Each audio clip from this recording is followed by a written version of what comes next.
বিসমিল্লাহির রহমানির রহিম। আসসালামু আলাইকুম। নতুন একটা ভিডিও নিয়ে আপনাদের সামনে হাজির হয়ে গেলাম। আমি আজকে চাউলের আটার রুটি বানাচ্ছি। চাউলের আটার রুটি এইভাবে বানালে খুবই সুন্দর নরম হয়, সফট হয়, আর সব কটা রুটি অবশ্যই ফুলবে। আমি একটু লবণ দিয়ে পানি সিদ্ধ করে ফুটায় নিচ্ছি। এখন আমি চাউলের আটা দিয়ে দিচ্ছি। চাউলের আটা দিয়ে সুন্দর নাড়িচাড়ি আমি সিদ্ধ করে নেব।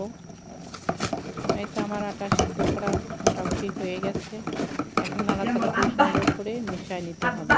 এটা যত সুন্দর করে মথা হবে ততই কিন্তু রুটিগুলো ফুলবে। এই তো আমার আটা সিদ্ধ হয়ে গেছে। আমি এখন নামিয়ে নিব। নামিয়ে নিয়ে একটু ঠান্ডা হয়ে গেলে আমি রুটিগুলো তৈরি করে নেব। আমি একটা রুটি করে দেখাচ্ছি, বাদ বাকিগুলো আমি অফ ক্যামেরাতেই করে নেব। রুটি কিন্তু খুব একটা পাতলাও করব না, আবার একবারে মোটাও হবে না। চাউলের আটার রুটি গমের ময়দার মতো অত পাতলা হয় না।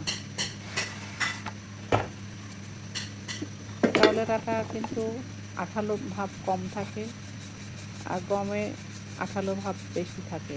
এই জন্য রুটিটা পাতলা বেশি করা যায়। আর চাউলের আটা আঠালো কম থাকে, এই জন্য বেশি পাতলা করা সম্ভব হয় না। দুটা আমি বললাম। তো এখন এইভাবে আমার রুটি করা দেখানো হয়ে গেলে, একটা রুটি আমি পুরোটাই করে দেখালাম, কোনো স্কিপ করিনি। দেখেন একবারে পাতলা যে তাও না, আবার মোটা হয়েছে তাও হয়নি। আমি এই রুটিগুলো সব করে নিছি। এখন আমি এটা ভেজে একটা দুটা করে আমি ভেজে দেখাই দিচ্ছি কেমনভাবে রুটিগুলো ভাজা হয়। রুটি কিন্তু প্রত্যেকটা রুটি ইনশাআল্লাহ ফুলবে, একটা রুটিও ফোলা ছাড়া বাদ যাবে না। আমার বিদ্যুৎ চলে গেছে, দেখেন কেমন ফোলা ফুলছে। প্রতিটা রুটি এরকম ফুলবে। রুটিগুলো একদমই সফট থাকবে। শীতের দিনের রুটি কিন্তু খুব তাড়াতাড়ি শক্ত হয়ে যায়। যদি গোছায় এক জায়গায় রাখা যায় তাহলে কিন্তু রুটি কখনোই শক্ত হবে না। আর যদি এলোমেলো করে রাখা হয় তাহলে রুটিগুলো শক্ত হয়ে যাবে। দেখেন এই রুটিটাও সুন্দর ফুলে গেছে। আমি আরেকটা ভেজে দেখাচ্ছি, ইনশাল্লাহ এটাও ফুলে। দেখেন এটাও রুটি ফুলে গেছে। প্রতিটা রুটি এইভাবে ফুলে যাবে।